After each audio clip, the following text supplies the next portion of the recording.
day. Thought I would record how windy it is. Water's blowing up pretty far, farther than it normally does.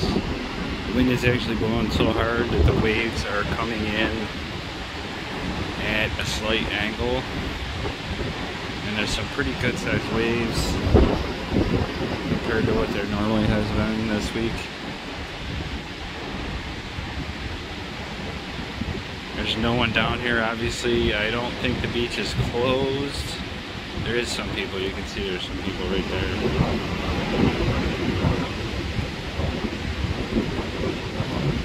It's pretty windy though.